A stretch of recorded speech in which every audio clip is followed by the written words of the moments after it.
நான் உங்களிடத்தில் கேட்க விரும்புகிறேன். நமக்கு நீங்கள் இதில் பதில் சொல்லுங்கள். நான்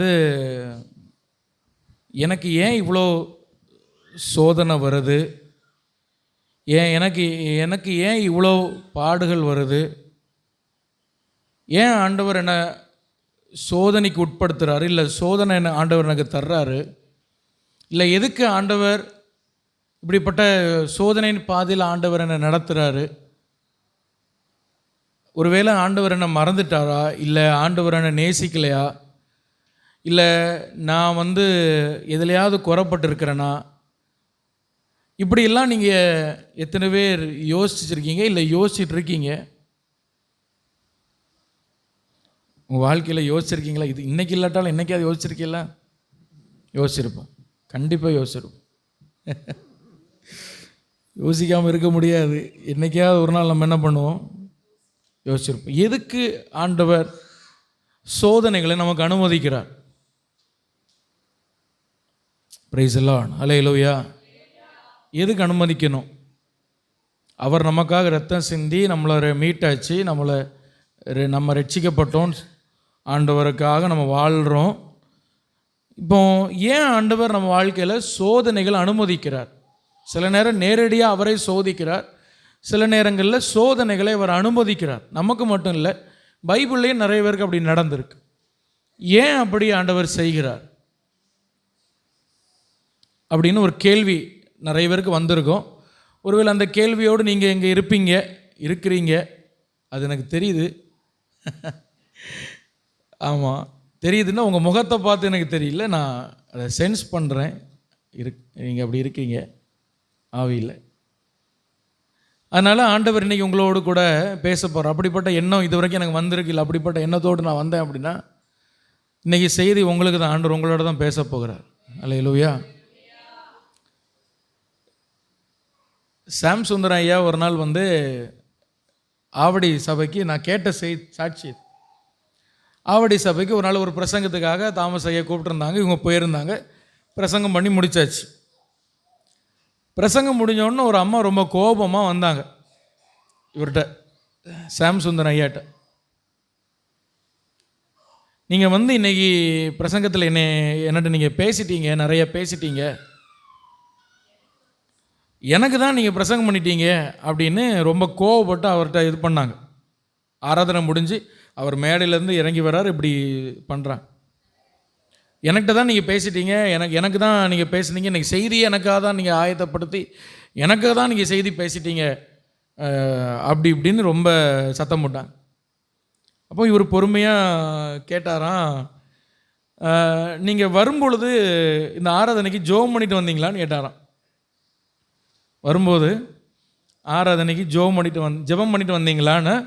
ஆமாம், நான் ஜெபம் பண்ணிட்டு தான் வந்தேன் ஆராதனைக்கு அப்படின்னு சொன்னாங்க. என்ன ஜெபம் பண்ணீங்க அப்படின்னு கேட்டாராம். அப்போது ஆராதனை நல்லபடி ஆசீர்வாதமாக இருக்கணும், ஆண்டவர் என் கூட பேசணும்னு நான் ஜெபம் பண்ணிட்டு வந்தேன், ஆண்டவர் என் கூட பேசணும்னு நான் ஜெபம் பண்ணிட்டு வந்தேன்னு. அப்போ அவர் சொன்னார், ஆமாம்மா, நீங்கள் ஜெபம் பண்ண மாதிரியே ஆண்டவர் உங்கள் ஜெபத்தை கேட்டார், உங்கள் விண்ணப்பத்துக்கு அவர் பதில் கொடுத்தார், அதான் இன்றைக்கி பேசியிருக்கார் அப்படின்னு சொன்னால் ரொம்ப அமைதி ஆகிட்டாங்களாம். அல்லேலூயா. எத்தனை பேர் ஜெபம் பண்ணிட்டு வந்தீங்க, ஆண்டவர் என் கூட பேசணுன்னு? ஜெபம் பண்ணிட்டு வராட்டவன் கூட இப்போ கூட ஒரு வாரத்தை அப்படியே மனசில் ஜெபம் பண்ணுங்க, ஏசப்பா நீர் என் கூட பேசணும். அல்லேலூயா. கர்த்தர் உங்களோடு இந்த நாளில் பேச விரும்புகிறார். அப்போ கர்த்தர் ஏன் நமக்கு வாழ்க்கையில் சோதனை தருகிறார்? ஏன் ஆண்டவர் சோதிக்கணும்? நம்மளை ஏன் சோதனைக்குள் உட்படுத்தணும்?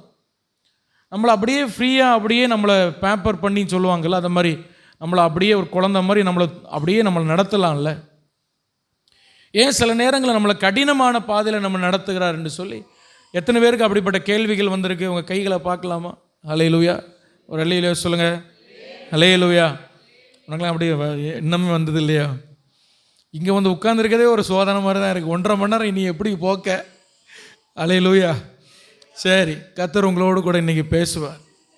பாருங்கள், ஒரு வசனத்தை வாசித்து அதனுடைய அடிப்படையில் நம்ம தியானிக்க போகிறோம். யாக்கோபு எழுதின பொதுவான நிருபம் 1 அதிகாரம், அதில் 2ஆம் வசனம் 3ஆம் வசனம் இங்கே வாசிக்கலாம். யாக்கோபு முதலாம் அதிகாரம் முதல் 3 வசனத்தை வாசிங்க. முதல் 3 வசனம்.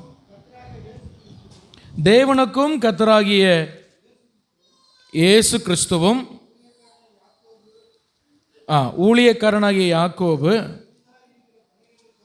இந்த மைக் எடுத்து கோத்திரங்களுக்கும் என் சகோதரரே, நீங்கள் பலவிதமான சோதனைகளில் அகப்படும் பொழுது உங்கள் விசுவாசத்தின் பரீட்சையானது பொறுமையை உண்டாக்கும் என்று அறிந்து அதை மிகுந்த சந்தோஷமாக எண்ணுங்கள். அதை மிகுந்த சந்தோஷமாக எண்ணுங்கள். அந்த 3வது வசனத்தை நான் திரும்ப வாசிக்கலாம். உங்கள் விசுவாசத்தின் பரீட்சையானது உங்கள் விசுவாசத்தின் பரீட்சையானது பொறுமையை உண்டாக்கும் என்று அறிந்து பொறுமையை உண்டாக்கும் என்று அறிந்து அதை மிகுந்த சந்தோஷமாக எண்ணுங்கள். அதை மிகுந்த சந்தோஷமாக எண்ணுங்கள். ஆமென். அல்லேலூயா. சரி, அப்போ இந்த வசனத்திலேயே நமக்கு ஒரு கேள்வி பதில் இருக்கு. நமக்குள்ள இருந்த கேள்விகளுக்கு இந்த வசனத்திலே ஒரு பதில் இருக்கு. ஆண்டவர் எதுக்கு ஒரு மனிதனை சோதிக்கிறார் அப்படின்னா, அது அழகா சொல்லுது. அந்த விசுவாச பரீட்சை என்ன உண்டாக்குதுன்னா, அந்த பாடுகள், அந்த அந்த போராட்டங்கள் என்ன உண்டாக்குகிறது, அந்த மனபாரங்கள், மன கஷ்டங்கள் அப்படியே ப்ரெஷராக எல்லா பக்கத்திலிருந்தும் நம்ம நெருக்கப்படும் பொழுது என்ன நடக்கிறது அப்படின்னா, வேதம் அழகாக சொல்கிறது, அது நமக்கு பொறுமையை உண்டாக்குகிறது. அது என்ன உண்டாக்குது? முதல்ல சொல்லுங்க. பொறுமையை உண்டாக்குகிறது. அப்போ ஏன் ஆண்டவர் உங்களுக்கு முதல்ல ஒரு சோதனையின் பாதையில் உங்களை கொண்டு போகிறார் அப்படின்னு நீங்கள் கேட்டிங்கன்னா, அதில் முதல் பதில் பைபிள் சொல்கிறது, உங்களுக்கு பொறுமையை கற்றுக் கொடுக்க, இல்லைன்னா உங்களை பொறுமைசாலிகளாக ஆண்டவர் மாற்ற விரும்புகிறார். ஒரு அல்லேலூயா சொல்லுங்க. அல்லேலூயா. ஆண்டவர் உங்களுக்கு பொறுமையை கற்றுக் கொடுக்க விரும்புகிறார். சரி, இப்போ இன்னொரு கேள்வி வருது, எதுக்கு பொறுமை வேணும் எனக்கு? அப்படி பொறுமையை வாங்கி நான் என்ன பண்ண போகிறேன்? சோதனையின் பாதையில் போனால் உனக்கு ஆசீர்வாதம் வரும்னு சொன்னால் கூட சரி, ஏதோ கொஞ்சம் சகிக்கலாம். சோதனைகள் ஆண்டவர் அனுமதித்தா உங்களுக்கு ஆண்டவர் பெரிய ஆசீர்வாதத்தை பிற்பாடு உங்களுக்கு தருவார் அப்படின்னு சொன்னால் சரி, ஓகே, அது கொஞ்சம் கேட்குறதுக்கு நல்லா இருக்குது, அது நல்லா இருக்குது. ஆனால் இங்கே யாக்கோபு கொஞ்சம் வித்தியாசமாக எழுதுகிறாரு. அவர் சொல்லுகிறார், உங்களுக்கு பொறுமை உண்டாகிறதுக்கு தான் ஆண்டவர் உங்களை சோதனை பாதையில் நடத்துகிறார். இது யாருக்கு சொல்கிறார்னா, சிதறி இருக்கிற 12 கோத்திரங்கள், இயேசு கிறிஸ்து மரித்து அடக்கம் பண்ணப்பட்டு உயிர்த்தெழுந்து பரமேறி போன பிறகு சபைகள் பயங்கரமான நெருக்கத்தை சந்தித்தது. அந்த நேரத்தில் இஸ்ரவேல் ஜனங்கள், அந்த யூத ஜனங்கள், எல்லாரிடத்திலும் இயேசுவை ஏற்றுக்கொண்ட எல்லா ஜனங்களும் சிதறடிக்கப்பட்டாங்க. அவங்க விடுதலையாய் ஆண்டவரை ஆராதிக்க முடியல, சந்தோஷமாக அவங்களால் வாழ்க்கை வாழ முடியல. கர்த்தரை ஏற்றுக்கொண்டதுனால அவ்வளவு பாடுகள் அவங்க வாழ்க்கையில் வந்தது. அவங்களுக்கு எழுதுகிறார், நீங்கள் சந்தோஷப்படுங்கன்னு சொல்கிறார். ஏன்னு சொன்னால், அந்த விசுவாச பரீட்சையானது உங்களுக்கு பொறுமையை உண்டாக்கும். உங்களுக்கு என்ன உண்டாக்கும்? சத்தமாக சொல்லுங்க. உங்களுக்கு பொறுமையை உண்டாக்கும். Price the Lord. ஒரு வாலிப பையன் ஒரு பாஸ்டர் இடத்துல வந்து சொன்னால், பாஸ்டர் எனக்கு பொறுமையே இருக்க மாட்டேங்க, நான் ரொம்ப அவசரப்படுறேன், எதுக்கெடுத்தாலும் நான் ரொம்ப அவசரப்படுறேன், எனக்கு நடந்த உடனே, எனக்கு நினச்ச உடனே எல்லாம் நடக்கணும்னு எனக்கு ஒரு எண்ணம் வருது, எதுக்கெடுத்தாலும் பொறுமையே இருக்க மாட்டேன், எல்லாட்டையும் பொறுமை இல்லாமல் நான் நடந்துக்கிறேன், எனக்கு பொறுமை வர ஜெபம் பண்ணுங்க அப்படின்னு சொல்லி முழங்கால் போட்டான். அப்போ அந்த பாஸ்டர் அவன் தலையில் கை வச்சு சொன்னார், ஆண்டவரே, இவன் பொறுமைக்காக கேட்கிறான், இவனுக்கு அநேக உபத்திரவங்களை கொடும் அப்படின்னு சொன்னார். அவன் ஜெபம் முடிஞ்சோன்னு கேட்டான், ஏன் பாஸ்டர் இப்படி ஜெபம் பண்ணீங்க? இருக்கிற பிரச்சனை காணாதான் அநேக உபத்திரவங்களை எனக்கு தாரும்னா அவர் அப்புறம் இந்த வசனத்தை எடுத்து காணிச்சார். உபத்திரவம் என்ன பண்ணுகிறதுனா உனக்கு பொறுமையை கற்றுக் கொடுக்கிறது. Praise the Lord. ஹல்லேலூயா. உங்களுக்கு பொறுமையை கொண்டு வரணும் அப்படின்னு சொல்லி தான், நீங்கள் பொறுமைசாலிகளாக மாறணும் அப்படின்னு சொல்லி தான் ஆண்டவர் உங்களை விசுவாசத்தின் பரீட்சையில் கொண்டு போகிறார். அப்படின்னா நீங்கள் கவனிக்கணும், அந்த பொறுமை இருக்கிறதுனால ஏதோ ஒரு ஆசீர்வாதம் அதுக்கு பின்னாடி ஒளிஞ்சு இருக்கு. அப்படி தானே? ஹல்லேலூயா. ஆண்டவர் நோக்கம் இல்லாமல் எதையுமே செய்ய மாட்டார். நீங்கள் ரொம்ப அவசரப்படுறீங்க, ரொம்ப எல்லாமே எனக்கு கட்ட நடக்கணும் அப்படின்னா உங்களுக்கு ஆண்டவர் உங்களை உருவாக்கணும்னு முடிவு பண்ணிட்டாருன்னா உங்களை விசுவாச பரீட்சையின் பாதையில் உங்களை கொண்டு போயிடுவார். உங்களை லெஃப்ட் அண்ட் ரைட் வந்து பிரச்சனைகள் வந்து மோதும் உங்கள் மேலே. கடல் அலையில் வந்து மோதுறது போல் உங்கள் மேலே வந்து மோதும். நடுக்கடலில் சுக்கான் இல்லாத துடுப்பு இல்லாத ஒரு படகுக்குள்ளே மாட்டி இருக்கிறது போல் நீங்கள் மாட்டியிருப்பீங்க. அது என்ன செய்யுமா? அந்த சோதனை உங்களை அழிக்காது. அந்த சோதனை முடிந்து நீங்கள் கரை எழும் பொழுது நீங்கள் பொறுமைசாலிகளாக மாறிடுவீங்க. அல்லேலூயா, அல்லேலூயா. மெசேஜ் என்கிற ஒரு டிரான்ஸ்லேஷன் இருக்கிறது. மெசேஜ் அப்படிங்கிற ஒரு ஆங்கில டிரான்ஸ்லேஷன் இருக்கிறது. அந்த ஆங்கில மொழிபெயர்ப்பில் எப்படி போட்டிருக்கேன்னு இப்போ நான் ஆங்கிலத்தில் பேசுனா உங்களுக்கு புரியாது. தமிழில் பேசுகிறது உங்களுக்கு தூக்கம் வருதா? அதனால் நான் அதை மொழிபெயர்த்துருக்கிறேன். எனக்கு தெரிந்த வரைக்கும் என்ன சொல்லுகிறது அப்படின்னா, உங்கள் வாழ்வில் எல்லா பகுதியிலும் உங்களுக்கு சோதனைகளும் சவால்களும் வந்தால், முதல் லைன் என்ன? இதே வசனம் தான், ஆனால் அவங்க எப்படி மொழிபெயர்த்துருக்கிறாங்க, அதை அப்படி எழுதியிருக்காங்க, கொஞ்சம் எக்ஸ்பேண்ட் பண்ணி எழுதியிருக்காங்க. உங்கள் வாழ்க்கையில் எல்லா பகுதிகளும் உங்களுக்கு சோதனைகளும் சவால்களும் வந்தால் உங்களுக்கு தெரியும் விசுவாசத்தின் உண்மை நிறம் அழுத்தத்தின் நேரத்தில் வெளிப்படும். விசுவாசத்தின் உண்மை நிறம் அழுத்தத்தின் நேரத்தில் வெளிப்படும். அப்படின்னா அர்த்தம் என்ன? உங்கள் மேலே அழுத்தம் வரும் பொழுது, அழுத்தம்னா தெரியுதா உங்களுக்கு? போராட்டம்னா சும்மா 4 பக்கத்துலேருந்து உங்களை யாரும் அடிக்கிறது மட்டும் இல்லை. அழுத்தம், மன அழுத்தம்னு சொல்லுவாங்க. மனபாரம், என்ன பண்ணுறதுன்னு தெரியல, அப்படியே உட்காந்துருப்பாங்க பாரு. அந்த அழுத்தம் வரும் பொழுது தான் உங்களுக்குள்ளே நீங்கள் விசுவாசின்னு ஆண்டவரை விசுவாசிக்கிறேன்னு சொல்கிறீங்களே, அந்த விசுவாசத்தின் உண்மை நிறம், அந்த விசுவாசம் எவ்வளவு தூரம் உங்களுக்குள்ளே இருக்குன்னு அந்த அழுத்தம் தான் அது வெளிப்படுத்தும். அது அழுத்தம் தான் உங்களுக்கு காண்பிக்கும். நீங்கள் விசுவாசத்தில் ரொம்ப சோர்ந்து போயிருக்கிறீங்க, ரொம்ப வீக்காக இருக்கீங்கன்னா அழுத்தம் வந்த உடனே நீங்கள் சோர்ந்துருவீங்க. உடனே ஆண்டவரை நீங்கள் மறுதளிச்சிடுவீங்க. உடனே ஜெபத்தை நிறுத்திடுவீங்க. உடனே வேத வாசிக்கிற நிறுத்திடுவீங்க. உடனே சர்ச்சைக்கு வர்றதை நிறுத்திடுவீங்க. ஏன்னா அந்த அழுத்தத்துக்குள்ளே உங்களால் நிற்க முடியல. அப்போ அழுத்தம் என்ன பண்ணுகிறதுன்னு சொன்னால், விசுவாசத்தின் உண்மை நிறத்தை உங்களுக்குள்ள அதை வெளிப்படுத்தும், காண்பிக்கும். நீங்கள் எவ்வளவு தூரம் விசுவாசத்தில் ஸ்ட்ராங்காக இருக்கீங்கன்னு உங்களை டெஸ்ட் பண்ணணும். அப்படின்னா உங்களுக்கு அழுத்தம் வரணும். உங்களுக்கு என்ன வரணும்? அழுத்தம் வரணும். அல்லேலூயா. உங்களுக்கெல்லாம் ஒரு பேர் இருக்குது. என்ன பேர்னா விசுவாசிகள். என்ன பேர்? விசுவாசிகள். ஏன் விசுவாசினா, நம்ம ஆண்டவரை விசுவாசிக்கிறோம், சத்தியத்தை விசுவாசிக்கிறோம், அதனால் விசுவாசிகள். விசுவாச பாதையில் இருக்கிறோம். இப்போ பிசாசானவன் இந்த விசுவாசத்தை அழிக்கும்படியாய் பல முயற்சிகளை எடுப்பான். இந்த வேதத்தில் கூட நிறைய பேர் விசுவாசத்தை விட்டு வழி விலகி போயிருக்காங்க. ஆரம்பத்தில் நல்ல விசுவாசத்தில் இருந்தவங்க விசுவாசத்தை விட்டு வழி விலகி போயிருக்கிறாங்க. அதில் பவுல் ஒரு இடத்துல சொல்கிறார், அவங்க விசுவாச கப்பலை அவங்க சேதப்படுத்திட்டாங்க. ஒரு கப்பல் தண்ணியில் போயிட்டு இருக்கு, அது சேதம் ஆகிட்டுனா என்ன ஆகும்? லேசாக ஒரு ஓட்டை விழுந்துச்சுன்னா என்ன ஆகும்? உள்ளே போயிடும், அது அவ்வளோதான். அப்போ விசுவாசம் என்பது ஒரு கப்பலை போல. உங்களுக்கு கரையை கடக்கணும் அப்படின்னா உங்களுக்கு கப்பல் வேணும். ஆமென் சொல்லுங்க. ஹல்லேலூயா. அப்போ அழுத்தம் வரும் பொழுது உங்கள் விசுவாசம் எவ்வளோ ஸ்ட்ராங்காக இருக்குது, அது உடையுதா இல்லை நீங்கள் அப்படியே மூழ்கிறீங்களான்னு நீங்கள் மூழ்கிறீங்களான்னு அந்த விசுவாசத்தை வச்சு தான் அவங்க கண்டுபிடிக்க முடியும். அப்போ உங்களுக்கு தெரியும் உங்கள் விசுவாசத்தின் நிறம் என்ன அப்படின்னு. அந்த அழுத்தத்தின் வேரத்தில் நீங்கள் கண்டுபிடிச்சிடலாம். Praise the Lord. ஹல்லேலூயா.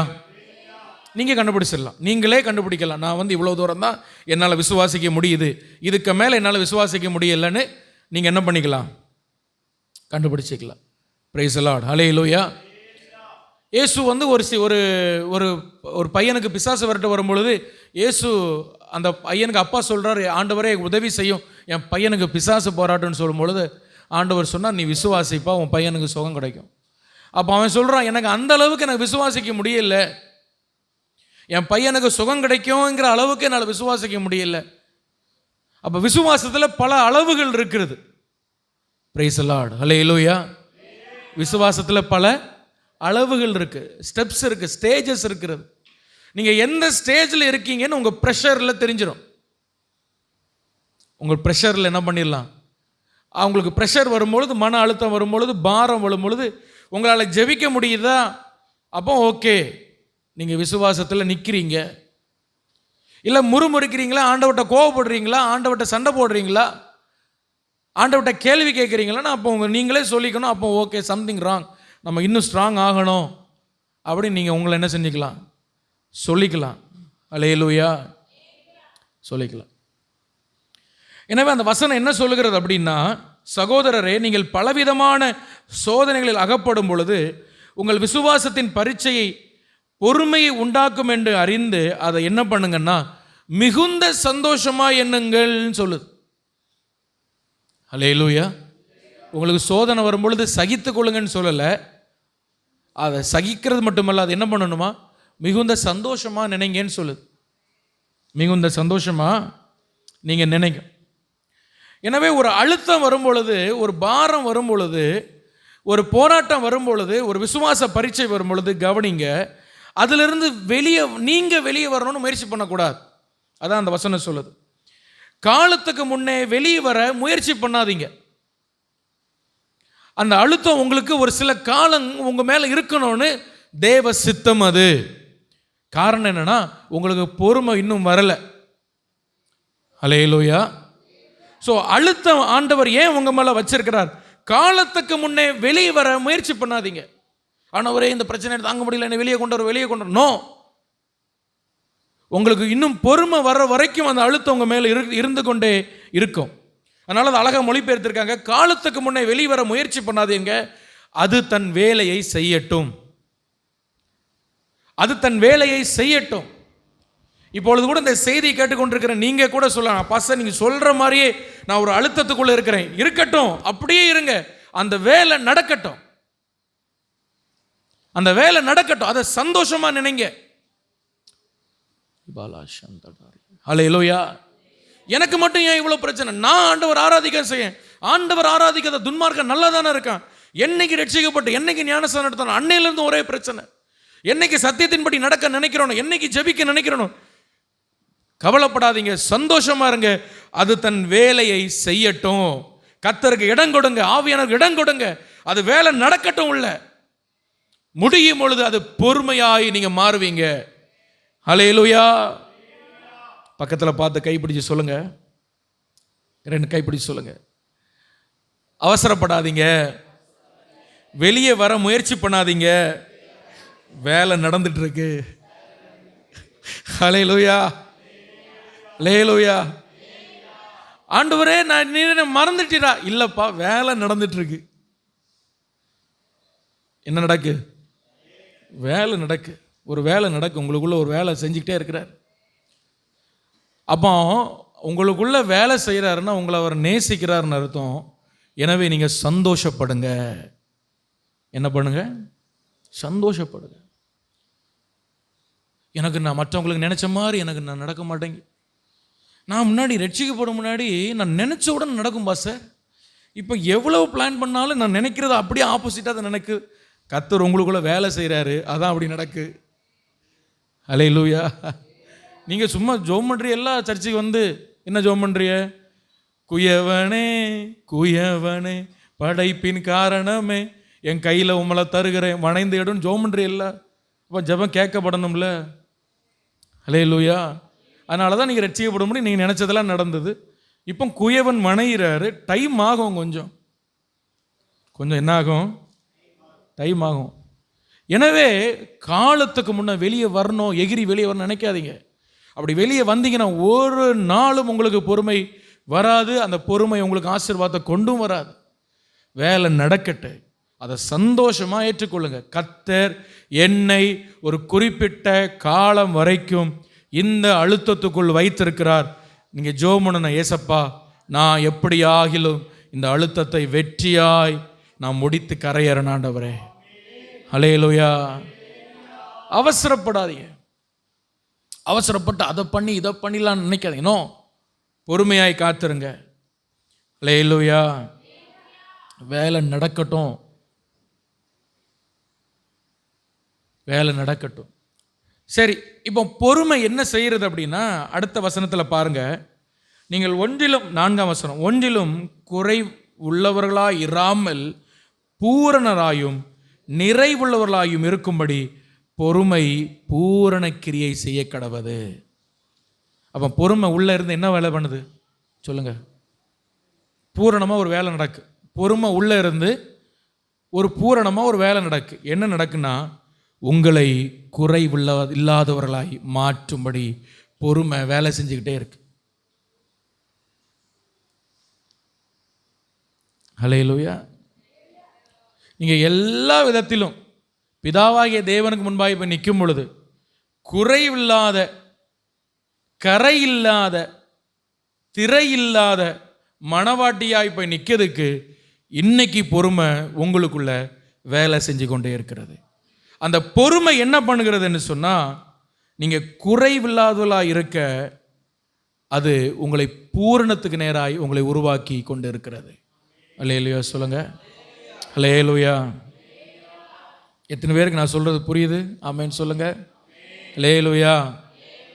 அதனால் ஆண்டவர் உங்களுக்குள்ள ஏன் பொறுமையை தர்றார் அப்படின்னா, உங்களை குறைவில்லாதவர்களாய் மாற்றணும் எல்லா விதத்திலும். நீங்கள் குறையோடு இருக்கிறது அவருக்கு விருப்பம் கிடையாது. அப்போ பொறுமை என்ன செய்கிறதுன்னா, உங்களை குறைவில்லாதவர்களாய் மாற்றுகிறது. ஹல்லேலூயா. ஆமாம், குறைவில்லாதவர்களாய் மாற்றுகிறது. ஒரு தேவனுடைய மனுஷர் ஒரு கிராம ஊழியத்துக்கு போயிருந்தார். அவருடைய அசிஸ்டண்டோடு போயிருந்தார். அவருக்கு பேர் எனக்கு சரியாக ஞாபகம் இல்லை. போயிருந்தார். அப்போ ஒரு ஜான் நாக்ஸ் நினைக்கிறேன், ஜான் நாக்ஸோ ஜான் வெஸ்லியன் தெரியல, ஞாபகம் இல்லை.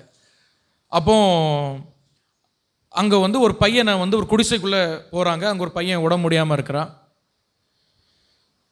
ஐயா ஜோம் பண்ணுங்க, இவன் ரொம்ப நாளாக இப்படி இருக்கிறான், அவன் சாகர தருவாயில் இருக்கிறான், டாக்டர்ஸ் அவன் செத்து போயிடுவான்னு சொல்லிட்டாங்க, அவனுக்கு ஜோம் பண்ணுங்கன்னு சொன்னாங்க இந்த ஊழிய கரெக்ட். ஆண்டவர் இவரை ரட்சிக்க முன்பாக ஊழியத்துக்கு வர முன்னாடி இவர் மெடிக்கல் படித்தவர், நல்ல மருந்து மெடிக்கல் படித்தவர். அப்போ பையனுக்கு ஜோம் பண்ணலான்னு சொல்லி பையனை அப்படி தூக்குறாரு. கழுத்து பக்கம் உடஞ்சிருக்கு, இந்த முதுகு தண்டு உடஞ்சி இப்படி வீக்காக இருக்கு. தொட்டு பார்க்குறாரு, தெரியுது இது உயிர் பிழைக்காதுன்னு. அவருடைய மெடிக்கல் மூளை என்ன சொல்லுது? இது உயிர் பிழைக்காதுன்னு மூளை சொல்லுது. ஏன்னா மெடிக்கல் படிச்சிருக்காரு பாருங்க.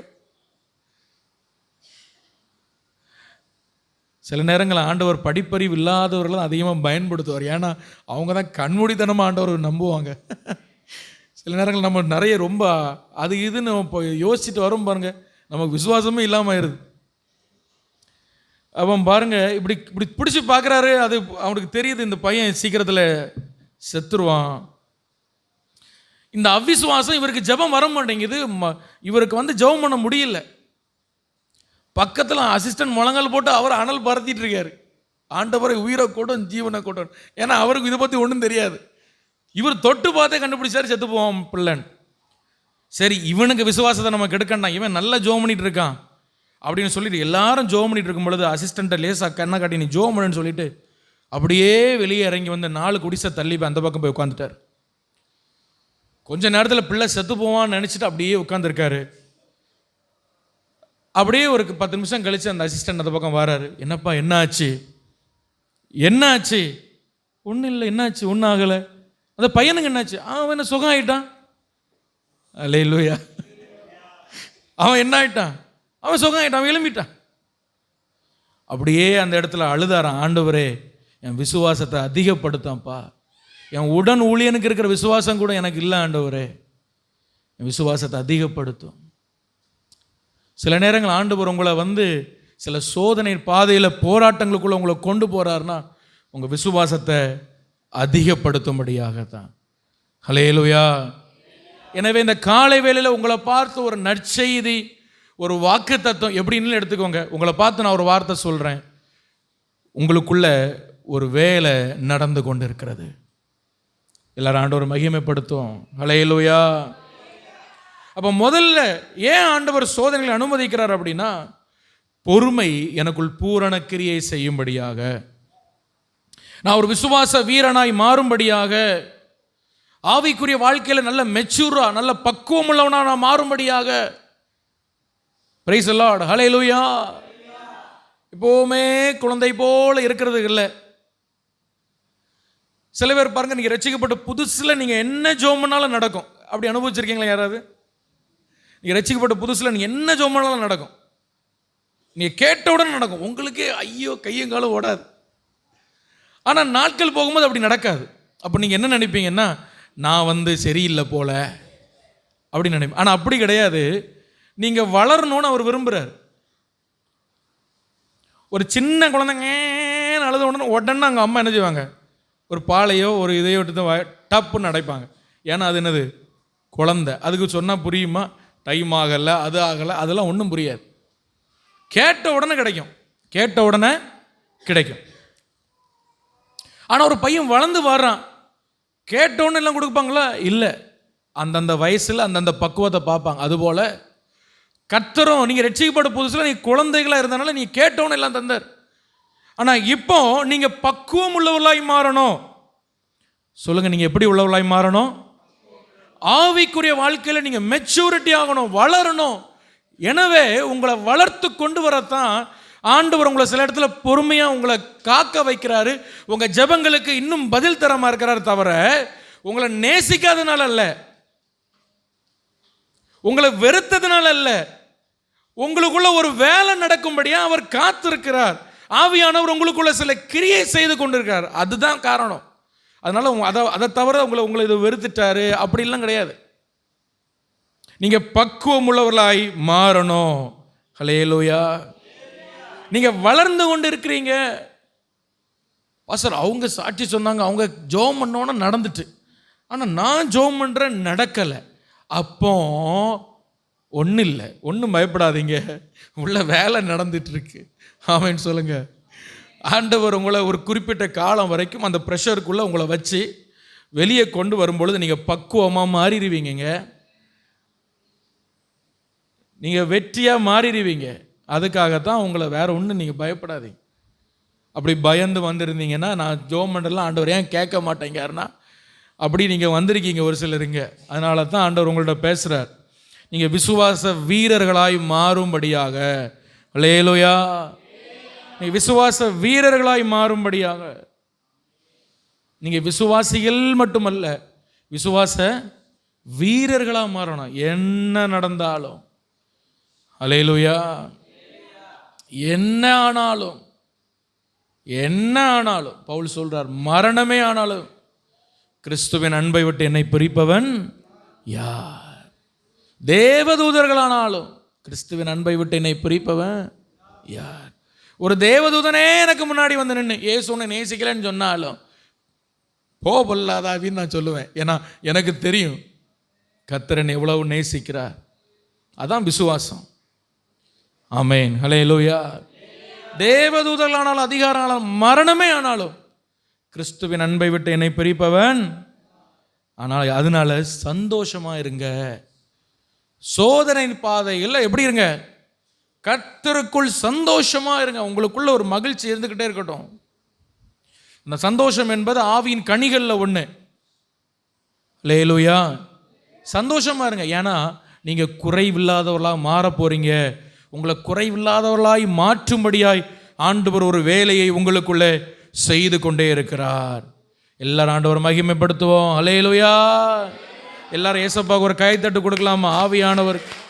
ஹல்லேலூயா, hallelujah, hallelujah. Amen, amen. Praise the Lord. Hallelujah. அதான் ஒரு பாட்டு உண்டுல, என்னதான் ஆனால் என்ன, பாடுங்க, சேர்ந்து பாடுங்க தெரிஞ்சவங்க. என் நேசர் என்னோடுண்டு, என்னதான் ஆனால் என்ன, என் மீட்பர் உயிரோடுண்டு, தொடர்ந்து பயணம் செய்வேன், என் துணையாளர் முன் செல்கிறார். என்னதான் ஆனால் என்ன, என் மீட்பர் உயிரோடுண்டு, என்னதான், எல்லாரும் சொல்லுங்க, ஆனால் என்ன, என் மீட்பர் உயிரோடுண்டு, தொடர்ந்து பயணம் செய்வேன், என் துணையாளர் முன் செல்கிறார். தொடர்ந்து பயணம் செய்வேன், என் துணையாளர் முன் செல்கிறார். அல்லேலூயா. இது யோபு சொன்ன வார்த்தை. ஆமென். அல்லேலூயா. ஆமாம், என்ன நடந்தாலும் கர்த்தர் நம்மோடு இருக்கிறார். அல்லேலூயா. ஸோ முதல்ல சொன்னேன், உங்களுக்குள்ள பொறுமை உண்டாக்கும்படியாக ஆண்டவர் உங்களுக்கு சோதனைகளை அனுமதிக்கிறார். ரெண்டாவது வாசிக்கலாம், ஏன் கர்த்தர் சோதனைகளை அனுமதிக்கிறார். 2 கொரிந்தியர் புஸ்தகம் 12ஆம் அதிகாரம். 2 கொரிந்தியன்ஸ் 2 கொரிந்தியர் 12ஆம் அதிகாரம் 7வது வசனத்தை வாசிங்க. 7, 8, 9 வாசிங்க. அன்றியும் எனக்கு வெளிப்படுத்தப்பட்டவைகளுக்குரிய மேன்மை நிமித்தம் நான் ஏதனையா அதான் வாசி. நான் என்னை உயர்த்தாதபடிக்கு என் மாம்சத்திலே ஒரு முள் மாம்சத்திலே ஒரு முள் கொடுக்கப்பட்டிருக்கிறது. என்னை நான் உயர்த்தாதபடிக்கு அதை என்னை குட்டும் சாத்தானுடைய தூதனாய் இருக்கிறது. அது என்னை விட்டு நீங்கும்படிக்கு நான் 3 தரம் கர்த்தரிடத்தில் வேண்டிக் கொண்டேன். அதற்கு அவர் என் கிருபை உனக்கு போதும், பலவீனத்திலே என் பலன் பூரணமாய் விளங்கும் என்றார். ஆகையால் கிறிஸ்துவின் வல்லமை என்மேல் தங்கும்படி என் பலவீனங்களை குறித்து நான் மிகவும் சந்தோஷமாய் மேன்மை பாராட்டுவேன். அல்லேலூயா. சொல்ற வார்த்தையை பாருங்க. அப்போஸ்தலனாகிய பவுல ஒரு சாத்தானுடைய தூதன் குட்டி கொண்டே இருக்கிறார். கவனிக்கிறவங்க ஆமென் சொல்லுங்க. சரி, கவனிக்கிறீங்களா? ஒரு சாத்தானுடைய தூதன் அப்போஸ்தலனாகிய பவுல் என்ன பண்றாரு? டிஸ்டர்ப் பண்ணிட்டே இருக்கிறார், போராடிக்கிட்டே இருக்கிறார். அவரை போட்டு லெஃப்ட் அண்ட் ரைட் வாங்குறார். கர்த்தர் என்ன பண்ணாருன்னா உட்காந்து பார்த்துக்கிட்டே இருக்கார். எப்படி இருக்கும்? அல்லேலூயா. அவர் சொல்றாரு, என் மாம்சத்தில் ஒரு முள் கொடுக்கப்பட்டது. என் மாம்சத்தில் என்ன கொடுக்கப்பட்டது? ஒரு முள் இருக்கு. அந்த முள் என்னன்னா, ஆண்டவர் அனுமதிச்சு சாத்தானுடைய தூதன் கொட்டுகிற ஒரு முள். கர்த்தர் பார்த்து சிரிச்சுக்கிட்டே இருக்கார். எப்படி இருக்கும்? இவர் ஒரு கட்டத்தில் இவர் பொறுத்து பார்த்துட்டு இவரால் தாங்க முடியல. அந்த முள் என்ன அப்படின்னு சொன்னால் பலரும் பல வியாக்கியானம் சொல்கிறாங்க. ஆனால் நான் தாழ்மையாக என்ன விசுவாசிக்கிறேன்னு சொன்னால், அவர் ரட்சிக்கப்படும் பொழுது அந்த குதிரையில் போகும் பொழுது வானத்தில் இருந்து சூரிய வெளிச்சத்திலும் அதிகமான ஒரு வெளிச்சம் அவரை சந்திச்சது. உடனே அந்த வெளிச்சத்தின் இது தாங்க முடியாமல் இந்த கண் அவருக்கு குருடாச்சு. அப்போஸ்தலனாகிய பவுல் ரட்சிக்கப்பட்ட புதுசில் அந்த டைமில் 3 நாள் குருடனாக இருந்தார். அப்புறம் கர்த்தர் அவருக்கு பார்வையை கொடுத்தார். அல்லேலூயா. வேத ஆராய்ச்சியில் சொல்கிறாங்க, அந்த கண் பார்வையில் அவருக்கு இன்னும் ஒரு பிரச்சனை இருந்துக்கிட்டே இருக்கு. அவருக்கு ஏதோ ஒரு ஷார்ட் சைட்டோ லாங் சைட்டோ, அவருக்கு அந்த கண் பாரத்தினால ஒரு தலைவலியும் கண் பாரமும், அந்த கண்ணு சரியா அவருக்கு தெரியாத ஒரு பிரச்சனை. அதுதான் அவருக்கு அந்த மாம்சத்தில் இருந்த முள் என்று சொல்லுகிறார். அல்லேலூயா. நீங்க கலாத்தியர் 6ஆம் அதிகாரம் அதில் 11ஆம் வசனத்தில் பார்த்தீங்க அப்படின்னா பவுல் சொல்லுகிறார், என் கையெழுத்தாய் எவ்வளவா எழுதினேன் பாருங்கள் அப்படின்னு சொல்கிறார். வாசிக்க வேண்டாம், அது இங்கிலீஷில் எப்படி போட்டிருக்கு அப்படின்னா, see what large letters I have write to you with my own hand. எவ்வளவு பெரிய பெரிய எழுத்துக்களா நான் எழுதுறேன் என் கையை வச்சு. அப்படின்னா பவுலுக்கு குட்டியா எழுதுனா கண்ணு தெரியாது. குட்டியா எழுதுனது இல்லை, நார்மலாக நம்ம எழுதுறது ஒரு கண்ணுக்கு தெரியாது. அவர் பெருசாக எழுதுனாதான் அவர் கண்ணு தெரியும். யோசிச்சு பாருங்க, உலகமெல்லாம் போகிற ஒரு அப்போஸ்தலன் இருக்கிற நிலைமையை பாருங்க. அதனால அவர் லெட்டர் எழுதும் பொழுது பெரிய பெரிய லெட்டர் அந்த கோழி முட்டை மாதிரி சைஸில் உருட்டி உருட்டி வைக்கிறார். என் கையெழுத்தா எவ்வளவு பெரிய எழுத்துக்களை நான் எழுதுறேன் பாருங்கன்னு சொல்றேன். ஹல்லேலூயா. அதுக்கு மேலுள்ள வசனத்தில் அவர் சொல்றார், நீங்க சோர்ந்து போகாதீருங்க, ஏன்னா என்னையே ஒரு எக்ஸாம்பிளா வைக்கிறேன். எனக்கு ஒரு கண் பார்வையில் ஒரு பிரச்சனை இருக்கு. அதனால எழுதும் பொழுது எப்படி எழுதுவாரு? அப்படியே அண்ட சைஸில் எழுதி. நமக்கு பார்க்கும்போது என்னடா இவ்வளோ பெருசாக எழுதியிருக்காரு, ஆனால் அவருக்கு அப்படி எழுதினா தான் கண்ணு தெரியும். கர்த்தர்னு எழுதுனா போட்டு அப்படி எழுதிடுவார் பெருசா. Praise the Lord. ஹல்லேலூயா. அப்போஸ்தலனாகிய பவுலுக்கு கர்த்தர் கொடுத்த ஒரு பெரிய ஊழியம் என்னன்னு சொன்னா, நிருபங்களை எழுதுற ஊழியம். இன்னைக்கு வரைக்கும் அந்த நிருபங்கள் பேசிக்கொண்டிருக்கிறது. ஆனால் அப்படிப்பட்ட ஊழியத்தை செய்தும் கூட அந்த கண் பிரச்சனை அவருக்கு ஒரு பெரிய தடையா இருந்தது அந்த ஊழியத்தை செய்யறதுக்கு. ஆமென். ஹல்லேலூயா. அப்போ அவர் ஆண்டவர்கிட்ட போய் ஜெபம் பண்றார், ஏசப்பா எனக்கு இந்த முள்ளை என்ன எடுத்து போடும். அநேக நேரம் இதெல்லாம் நான் சோர்ந்து போகிறேன், என்னை சாத்தான் கூட தூதன் என்னை கொட்டுகிற இந்த முள்ளை என்னை விட்டு எடுத்து போடும். ஒரு நாள் ஜெபம் பண்றார், ஆண்டவர் கேட்கல. இன்னொரு நாள் ஜெபம் பண்றார், ஆண்டவர் கேட்கல. மூன்றாம் நாள் ஜெபம் பண்றாரு, ஆண்டவர் பார்த்து சொல்றாரு, அந்த பலவீனத்தை நான் எடுக்க மாட்டேன், மாறாக அந்த பலவீனத்தில் என் பலனை நான் உனக்கு தருகிறேன், என் கிருபை உனக்கு போதும், உன் பலவீனத்தில் என் பலன் பூரணமாய் விளங்கும் அப்படின்னு ஆண்டவர் சொல்கிறார். ஹல்லேலூயா. அப்போ அதனால அவர் சொல்றார், நான் இப்போ ரொம்ப சந்தோஷப்படுறேன், இந்த பலவீனம் என்கிட்ட இருக்கிறதுனால கர்த்தருடைய பலன் என் மேல இருந்துகிட்டே இருக்கும். ஹல்லேலூயா.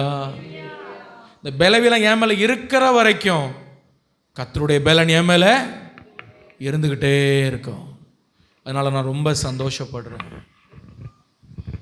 உங்க சரீரத்தில் சில பலவீனங்களை நீங்க அனுபவிக்கிறீங்களா? எவ்வளவோ ஜெபம் பண்ணி ஆண்டவர் உங்களை சுகப்படுத்தாத போல இருக்கிறதா? கர்த்தருடைய ஆவியானவர் உங்களை பார்த்து சொல்கிறார், மகனே மகளே, உன் பலவீனத்தில் என் பலன் பூரணமாய் விளங்கும். அந்த பலவீனம் இருக்கிறதுனால இந்த ஒரு வேலைனால செய்ய முடியல அப்படின்னு சொல்ல முடியாத அளவுக்கு, அந்த பலவீனம் இல்லாதவங்க கூட செய்ய முடியாததை அந்த பலவீனத்தோடையே உன்னை வச்சு நான் செய்வேன் அப்படின்னு ஆண்டவர் சொல்கிறார். ஹல்லேலூயா. பவுலோடு இருந்தவங்களுக்கு எத்தனையோ பேருக்கு நல்ல கண்ணு தெரிஞ்சு, ஆனால் அவங்களாம் செய்ய முடியாததை அந்த பலவீனத்தோடையே பவுல் செஞ்சு முடிச்சார். காரணம் பவுலுடைய திறமை அல்ல, கிருபை. கிருபை. ஹல்லேலூயா. கிருபை மேலானதே, உம் கிருபை மேலானதே, கிருபை மேலானதே, உம் கிருபை மேலானதே. ஹல்லேலூயா. வானத்தையும் பூமியும் உண்டாக்கின கர்த்தருடைய கிருபை உங்களுக்கு வேணும். சரி, பவுலுக்கு ஏன் இந்த பலவீனத்தை ஆண்டவர் மாற்றலைன்னா, அவர் சொல்கிறார், எனக்கு வெளிப்படுத்தப்பட்ட அவ்வளவு வெளிப்பாடுகள், அவ்வளவு வெளிப்பாடுகள். ஹல்லேலூயா. அதில் ஒரு வெளிப்பாடு என்னன்னா, அந்த 2 கொரிந்தியர் 12:1 நீங்கள் வாசிச்சு பாருங்க. பவுல் சொல்றாரு, 14 வருஷத்துக்கு முன்னாடி ஒரு மனுஷனை நான் அறிவேன், அவன் ஜெபம் பண்ணி கொண்டு இருக்கும் பொழுது, கிறிஸ்துவுக்குள் ஒரு மனுஷனை நான் அறிவேன், அவன் ஜெபித்து கொண்டிருக்கும் பொழுது கர்த்தர் அவனை பரதீசுக்கு எடுத்து கொண்டு போனான்னு சொல்றார். அது வேற யாரும் இல்லை, அவரை குறித்து தான் அவர் சொல்றார். ஆனால் சொல்லாமல், அவருக்கு பேரை சொல்லாமல் சொல்றார். ஹல்லேலூயா. அப்போஸ்தலனாகிய பவுலுக்கு நான் நினைக்கிற ஒரு 14 வருஷம் இந்த பலவீனம் இருந்தது அவருக்கு. எதுக்கு ஆண்டவர் இந்த பலவீனத்தை கொடுத்தாருன்னா, அவருக்கு அவ்வளவு வெளிப்பாடு வருகிறதுனால பெருமை வர வாய்ப்பு இருக்கு. வெளிப்பாடு வர்றதுனால என்ன வர வாய்ப்பு இருக்கு? பெருமை வர வாய்ப்பு இருக்கு. நம்ம எல்லாம் திருவிருந்தெடுக்கும் பொழுது நம்ம வாசிக்கிறோம் பாருங்க, 1 கொரிந்தியர் அவர் சொல்றாரு, அந்த வசனத்தை வாசிக்கும் பொழுது, உங்களுக்கு ஒப்புவித்ததை நான் கர்த்தரிடத்தில் பெற்றுக்கொண்டேன், என்னவெனில் கர்த்தராகிய இயேசு தம் காட்டி கொடுக்கப்பட்ட ராத்திரியில் என்ன நடந்ததுன்னு அவர் கர்த்தரிடத்தில் பெற்றுக்கொண்டார். அப்படின்னு அர்த்தம் என்னன்னா, அன்னைக்கு ராத்திரி என்ன நடந்ததுன்னு அவர் ஆவியில போய் பார்த்தார். ஹல்லேலூயா. அவ்வளவு வெளிப்பாடுகளை பெற்றுக்கொண்டார். சும்மா யாரோ சொன்னதை வச்சு எழுதல. யாரோ சொல்றத கேட்டு கதை எழுதல, உங்களுக்கு ஒப்புவித்ததை நான் கர்த்தரிடத்தில் பெற்றுக்கொண்டேன். அவ்வளவு வெளிப்பாடுகளை பெற்ற அந்த மனுஷன் ஆண்டவர் பார்க்கிறார், இவனுக்கு பெருமை வந்துட்டுனா இவன் என்னை விட்டு மேன்மை பாராட்டி இவன் கீழே விழுந்துருவான்னு சொல்லி கர்த்தர் ஒரு முள்ளை அனுமதித்தார். ஹல்லேலூயா. சில நேரங்களில் நம்ம தாழ்மையாக இருக்கிறதுக்காகவே கர்த்தர் சில முள்ளை நமக்கு கொடுத்திருப்பார். ஆமென். அது ஏதோ உங்களை வெறுக்கிறதுனால அல்ல, நீங்கள் அப்போ தான் தாழ்மைப்படுவீங்க. தாழ்மை உள்ளவனுக்கு இன்னும் அதிகமாக கிருபை கொடுக்க முடியும், பார்த்தீங்களா? அதுக்காகத்தான். ஹல்லேலூயா.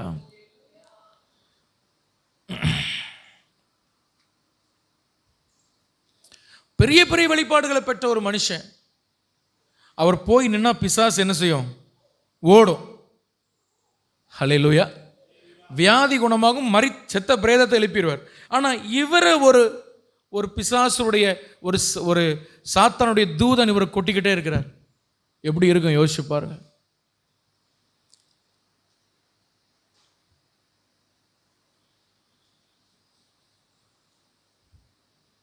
இவர் ஜோமணி பார்க்கிறார், ஆண்டவரே பிசாசு தூதன் கொட்டிக்கிட்டே இருக்கான்ப்பா, நான் போய் விரட்டினா பியாயெல்லாம் ஓடுதானா என்னால? ஆண்டவர் சொல்றாரு, பிசாசு உன்னை ஜெயிக்கிறான்னு நினைக்காத. நீங்க நிறைய பேர் நினைக்கிறீங்க பிசாசு என்ன ஜெயம் எடுக்கிறான். பிசாசு ஜெயிக்கிறதுலாம் இல்லைங்க. இந்த காரியத்தை வச்சே ஆண்டவர் பிசாசை உங்களை வைத்து ஜெயிக்க வைப்பார். அதுக்காகத்தான். அல்லேலூயா. அதுக்காகத்தான்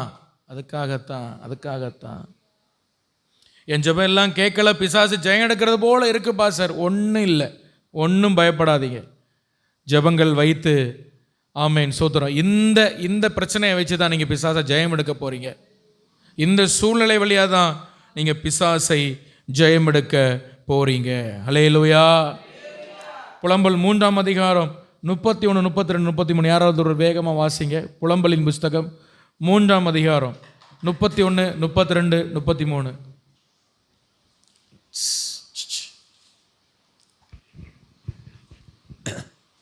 அவர் சஞ்சலப்படுத்தினாலும் தமது மிகுந்த கிருபையின்படி இறங்குவார். அவர் சஞ்சலப்படுத்தினாலும் தம்முடைய மிகுந்த கிருபையின்படி இறங்குவார். அவர் மனோபூர்வமாய் மனுபுத்திரரை சிறுமைப்படுத்தி சிறுமையாக்கி சஞ்சலப்படுத்துகிறதில்லை. ஒருவன் பூமியில் சிறுமைப்பட்டவர். கவனிங்க, அவர் மனப்பூர்வமாய் மனுபுத்திரரை சிறுமையாக்கி சஞ்சலப்படுத்துவது இல்லை. ஆண்டவர் நம்மை ஒரு நாளும் அப்படி சஞ்சலப்படுத்துவது இல்லை. ஹல்லேலூயா.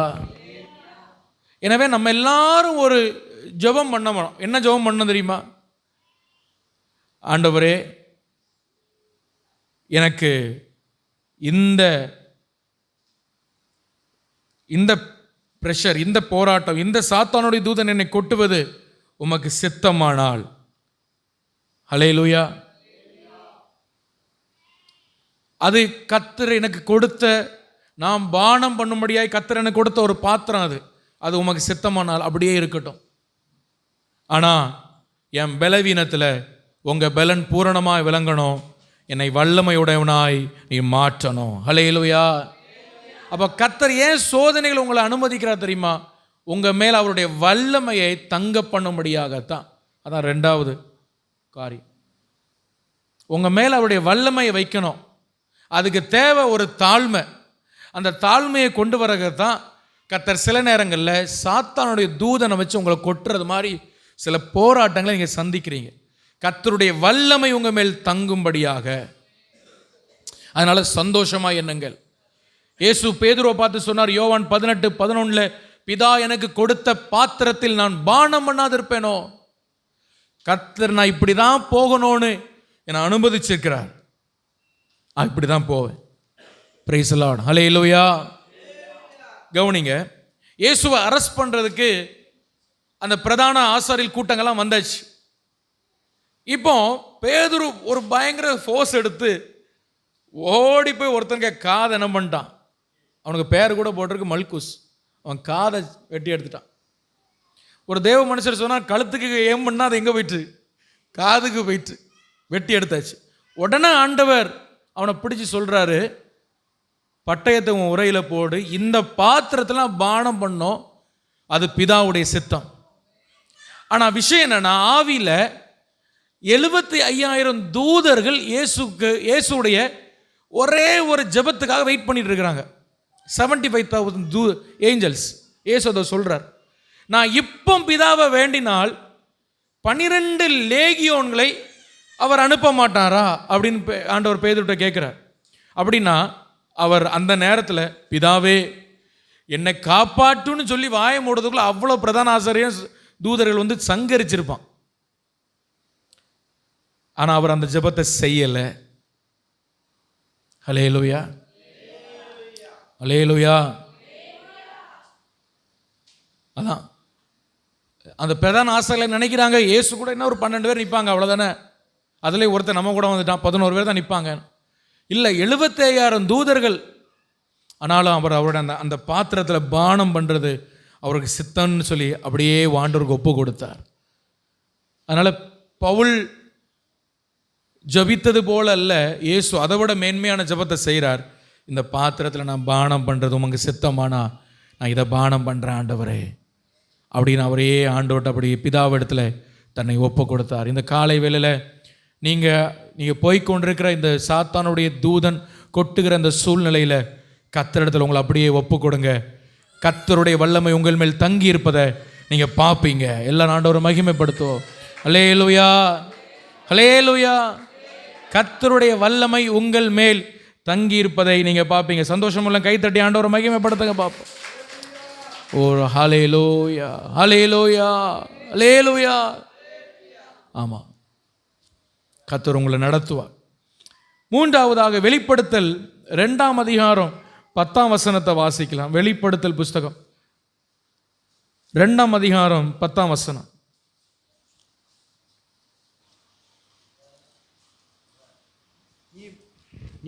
நீ படப்போகிற பாடுகளை குறித்து நீ படப்போகிற பாடுகளை குறித்து எவ்வளவும் பயப்படாதே. இதோ நீங்கள் சோதிக்கப்படும்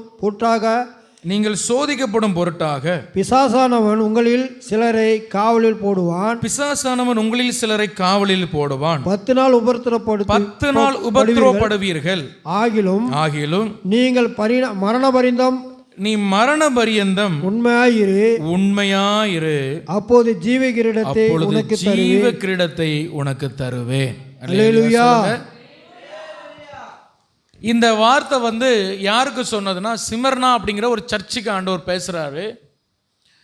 அந்த சபைக்கு பேசும்பொழுது அந்த சபை பலவிதமான உபத்திரவங்களை சந்தித்த ஒரு சபை, பலவிதமான பாடுகள் போராட்டங்களை சந்தித்த ஒரு சபை. அந்த சிமர்னா பட்டணத்தை நீங்கள் பார்த்தீங்கன்னா ரொம்ப செழிப்பான ஒரு பட்டணம், நல்ல வசதி வாய்ப்புகள் உள்ள ஒரு பட்டணம். அங்கே வந்து இந்த ட்ரேடிங் நடக்கும், ஏற்றுமதி இறக்குமதி அதெல்லாம் அதிகமாக நடந்து கொண்டு இருக்கிறது. அதிகமான பொருட்கள் அவங்க இது பண்ணுறாங்க, அதனால் பயங்கர பணங்களை அவங்க சம்பாதிக்கிறாங்க. இப்படி இருக்கும் பொழுது அந்த தேசத்தில் விக்கிரக ஆராதனை தலைவிரித்து ஆடின நாட்கள் அது. சிமர்னா தேசத்து பட்டணத்தில் பொன் வீதி, கோல்டன் ஸ்ட்ரீட்னு ஒரு ஸ்ட்ரீட் உண்டு, ஒரு தெரு. அந்த தெருவுக்கு பேர் கோல்டன் ஸ்ட்ரீட், பொன் வீதி.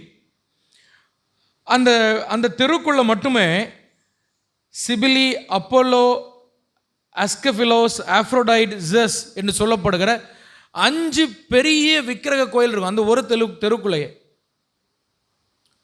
அவ்வளோ விக்கிரக ஆராதனை நிறைந்த ஒரு பட்டணம். இந்த சிமர்னா சபை இந்த தேசத்தில் வாழ்கிறாங்க. அவங்களுக்கு ஆண்டவர் ஆராதிக்க முடியாதபடி பயங்கர நெருக்கம் இருக்கு. இதே நேரத்தில் அந்த சிமர்னா பட்டணத்தில் எம்பரர் வர்ஷிப், அதாவது ரோம சக்கரவர்த்திகள் ராஜாக்களை ஆராதிக்கிற ஒரு பழக்கமும் இருக்கு. துருங்குறவங்கள ஒரு அல்லையிலையும் சொல்லுங்க. சோத்திரம். உங்களை எப்படியெல்லாம் எழுப்ப வேண்டியதாக இருக்கு. பிரைஸ் தி லார்ட், ஹல்லேலூயா. இந்த ஃபோனில் வந்து ஒரு 4 மோடு உண்டு. உங்களுக்கு நீங்கள் தூக்கம் வரான்னு சொல்கிறேன், சிரிக்கைக்காக என்ன பண்ணேன். ஃபோனில் வந்து 4 மோடு உண்டு. ஒரு மோடு என்ன மோடு? Normal mode. இன்னொன்று வந்து வைப்ரேஷன் மோடு. இன்னொரு என்ன மோடு? வைப்ரேஷன். இன்னொன்று வந்து என்ன மோடு? Silent mode. இன்னொன்று வந்து ஏரோப்ளைன் மோடுன்னு ஒன்று உண்டு.